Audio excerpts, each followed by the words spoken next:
Good morning, everyone. As promised, we're going to start with some of our holiday baking videos. Today is going to be one of my favorite all-time Christmas cookies ever. These are Italian wedding cookies or Italian Christmas cookies. They're made for both occasions. My grandmother has made these ever since I was really little. They're a super easy cookie to throw together, and you get a ton of them out of just one little batch of dough. So we're starting with 2 sticks of softened butter going into my stand mixer, and you could mix these by hand. You don't need a stand mixer, but it is a little bit easier with one of those, or even just a little handheld electric mixer. So there goes my second stick of butter, and you could use butter or margarine. It's not going to affect your flavor any if you switch that out.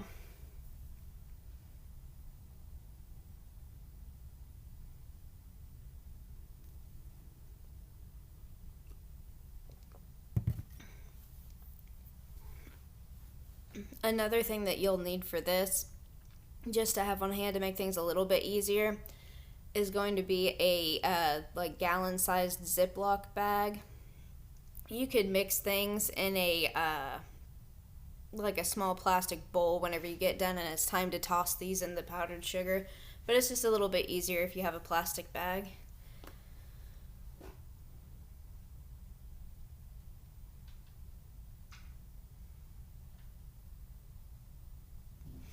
Alright, now we're moving on to our second ingredient.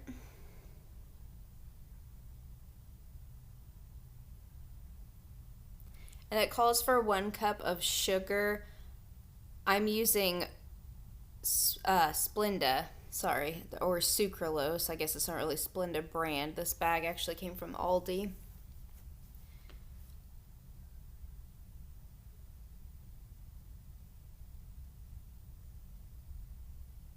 And I'm sorry, that's not 1 cup, that's a half a cup. A half a cup of Splenda. Then we're going in half a teaspoon of salt there, you just saw me put in.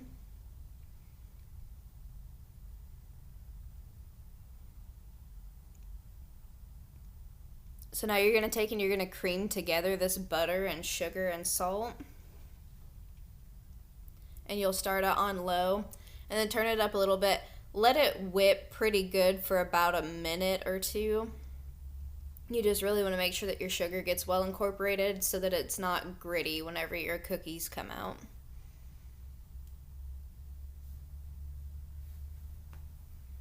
So I'm going to let that mix for a few minutes.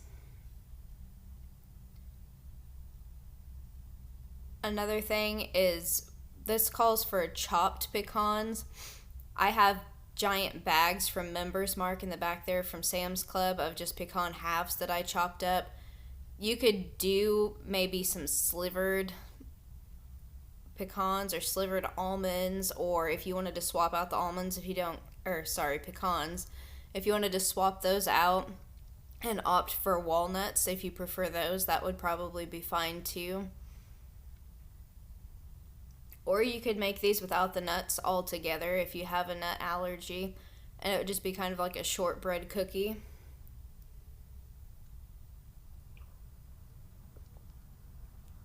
So now we're going in, that's 2 cups of flour. Yeah, it's just regular all-purpose flour.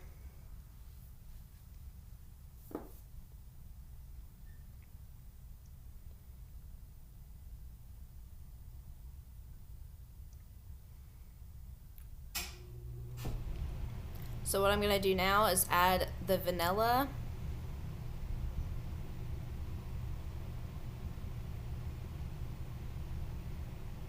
And it's 2 teaspoons of that vanilla.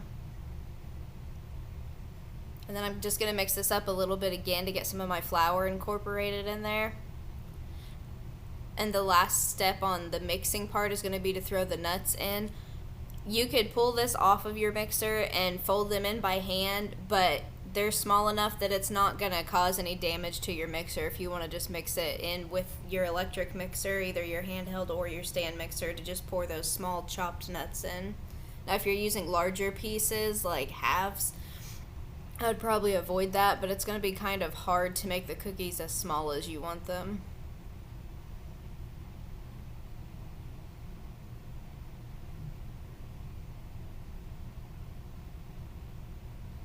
So now I'm measuring out the pecans.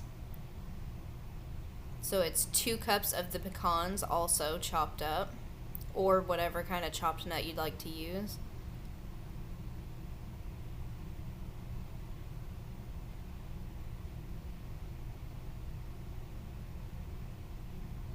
We're going to make sure that gets well incorporated. And when you roll these out, you can make them as big or as small as you want them. Just know that however big you make them, the larger they are, the longer they're going to take to cook.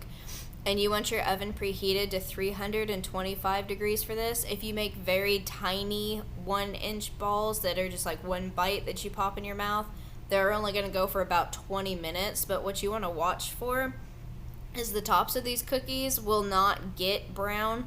It's the bottoms that you're going to be checking. So after 20 minutes, just pop your hand in the oven, flip one over, and see if your bottom is getting brown. You just want a very, very light golden brown to these. If you cook them too long, they're going to get really dry, and they're just going to crumble apart whenever you eat them. So I've got that all well incorporated. My nuts should be mixed into every part of my dough, which is what you want, because you'd want every cookie and every bite to have a little bit of pecan in it if you're adding nuts. If not, then you can skip that step and just start rolling out the little balls. I have a cookie sheet. Mine is lined with parchment paper. Because this dough has so much butter in it, you don't necessarily have to line your cookie sheet. I've never had an issue with these sticking at all. And I make mine a little bit larger than 1 inch. So there's mine. Mine's probably 1.5 inches or a 2-inch ball.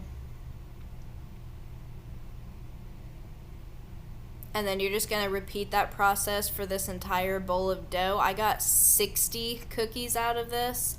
You can see them all lined up on the tray back there, and they have already been baked. The bottoms are nice and a light golden brown. And once you pull these out of the oven, you need to let them sit and cool completely. So mine have been baked and they have cooled. This is what they look like when they come out. And they don't rise, so you can fit a bunch on your cookie sheet. Now they're going into this bag with powdered sugar. And you only need, I think I used a cup of powdered sugar. If you don't get as many balls out of it, you could use maybe 1/2 cup or 3/4 of a cup of the powdered sugar to toss them in. But I ended up having just a little bit, maybe a few tablespoons of powdered sugar left over once I was done tossing all of these. So you're just going to repeat this process a couple handfuls at a time. You could probably get about 8 to 10 cookies in this bag at once and then toss them around. And whenever you seal your bag, you want to leave a little bit of air inside of it so that it's puffed up, so that those balls and the powdered sugar have space to roll around and move. And once you have coated all of these, they are done. They're ready to put in tins and give as gifts or eat. And that is it. That's how you make Italian Christmas cookies. If you guys try this, let me know in the comments below, and like and subscribe.